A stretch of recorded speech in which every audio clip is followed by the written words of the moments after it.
At the furthest edge of western Westeros, far from the sun-scorched plains of Dorne, a woman was dying in a small stone structure named the Tower of Joy. As Lyanna Stark drew her final, labored breaths, only her brother Eddard stood by her side. She whispered something. She pointed to the infant placed in his arms. Ned made a promise, and that single promise dictated the entire tragic existence of the man the world would come to know as Jon Snow. Today, we are not doing a standard character analysis.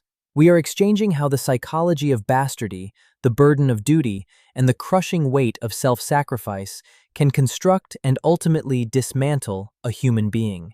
Based strictly on the books, this is the anatomy of a tragedy. Jon Snow's story began with a false name, a false surname, and a false origin. He was raised in Winterfell, the capital of the North, as the bastard of Lord Eddard Stark. In Northern tradition, acknowledged bastards bore the surname Snow.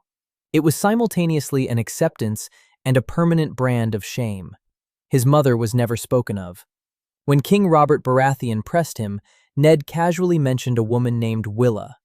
But for those who knew Ned Stark, a man who placed absolute honor at the foundation of his existence, a man who despised deception, clinging so tightly to such a mundane lie was the ultimate proof that he was hiding a much darker truth. To protect the infant from Robert's wrath against the Targaryen bloodline, Ned Stark sacrificed his own pristine honor. He allowed the entire continent, including his own wife Catelyn, to believe he had broken his vows. Ned named the boy Jon, after his mentor Jon Arryn, and gave him the cold surname of the North. Thus, Jon grew up knowing absolutely nothing about himself. Physically, he was a perfect Stark. Dark brown hair, gray eyes, a long, solemn face. Tyrion Lannister would later note with striking honesty that whoever Jon's mother was, she left almost nothing of herself in the boy. But internally, Jon was a deeply complex, fractured canvas. He grew up in the very center of Winterfell, eating at the same tables, running in the same halls, attending the same lessons as his true-born siblings. Robb was destined to inherit the lordship. Sansa was being groomed for princes. Bran climbed the walls, and Rickon ran wild. Jon, however, had to carve out a specific corner for himself, the periphery. He was allowed in the Great Hall, but when noble guests arrived, he was excluded. This dynamic was heavily enforced by Catelyn Stark.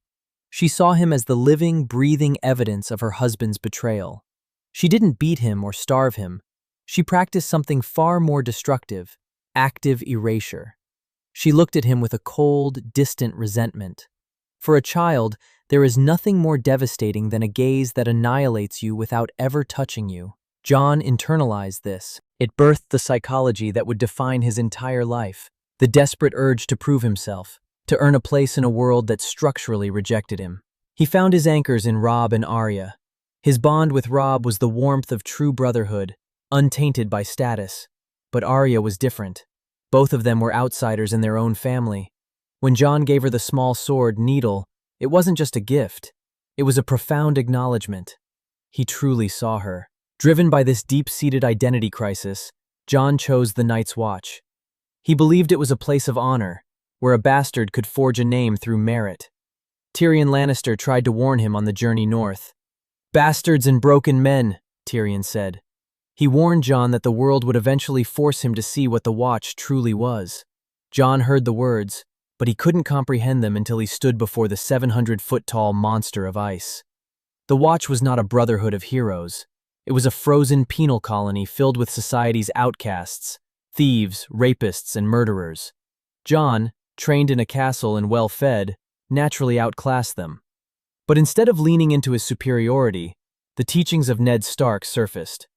When Samwell Tarly, a cowardly, overweight lordling, was being brutalized by the recruits, Jon stepped in.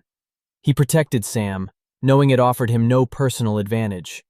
Throughout his life, Jon would continually make choices like this, doing what was right, even when it actively harmed his own standing. His direwolf Ghost was the silent mirror to his soul. Albino, mute, and separated from the rest of the litter, Ghost was Jon's truest companion. George R.R. Martin carefully weaves the warging abilities of the Stark children in the books. Jon possesses this rare ability to enter the mind of his animal, though he largely experiences it through vivid, suppressed dreams. He never tries to tame or control Ghost. They exist in a silent, mutual respect. It is a subtle detail, but it defines Jon. He refuses to put others in the chains he fought so hard to escape. The illusion of his worldview completely shattered beyond the wall. Ordered by the legendary ranger Qhorin Halfhand, Jon was forced to do the unthinkable: kill his own brother of the Watch to infiltrate the wildlings. It was the ultimate sacrifice of personal honor for institutional duty. Inside the wildling camp, the monolithic threat of the savages dissolved. Mance Rayder was not a monstrous king, and Ygritte was not a mindless killer. "You know nothing, Jon Snow," Ygritte would tell him repeatedly. It wasn't an insult. It was a mirror reflecting how narrow his worldview was. Through her, Jon realized that the wildlings were just people fleeing the exact same apocalyptic threat of the White Walkers. In a cave, Jon broke his vows to be with her. Martin doesn't judge this choice. He presents it as the ultimate human triumph over rigid, synthetic rules. But duty called him back. During the harrowing Battle of Castle Black, Jon proved himself as a military commander, holding the wall against impossible odds. But the victory came at the ultimate cost. Ygritte was struck by an arrow during the chaos. She died in his arms. Martin doesn't allow for long, dramatic farewells.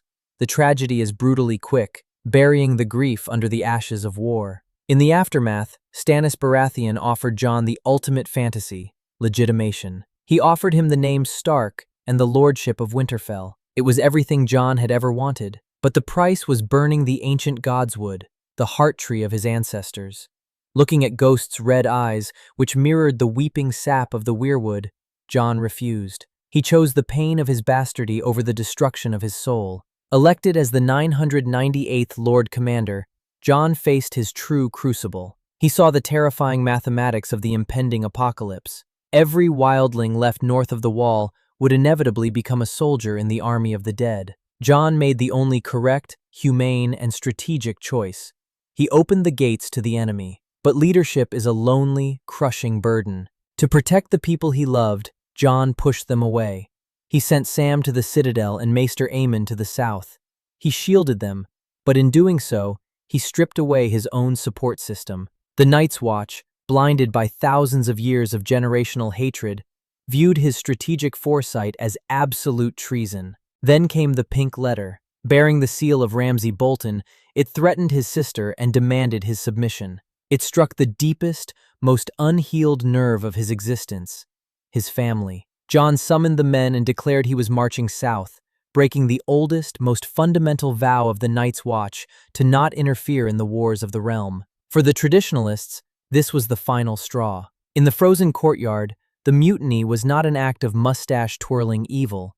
It was the terrified reaction of men who couldn't understand the future Jon was forcing upon them. "For the Watch," they whispered as the daggers sank in. 4 blades, 4 men. As the snow turned crimson, Jon fell. In his final, fading moment of consciousness, his mind reached for his truest self. He whispered one word: Ghost. This is where the books leave us, and this is where the profound difference between the television adaptation and Martin's original vision lies. The show presented Jon as a destined, celebrated hero whom the universe constantly rewarded. But in the books, Martin corners him at every step. His correct, progressive decisions make him hated. His strategic foresight is read as treason. Jon Snow is the tragedy of a man built by the identity starvation of bastardy, driven by a desperate need to prove his worth, who ultimately paid the price for trying to save a world that wasn't ready to be saved. He was a leader who saw the truth, but died in the dark because he couldn't make the blind men around him see the light.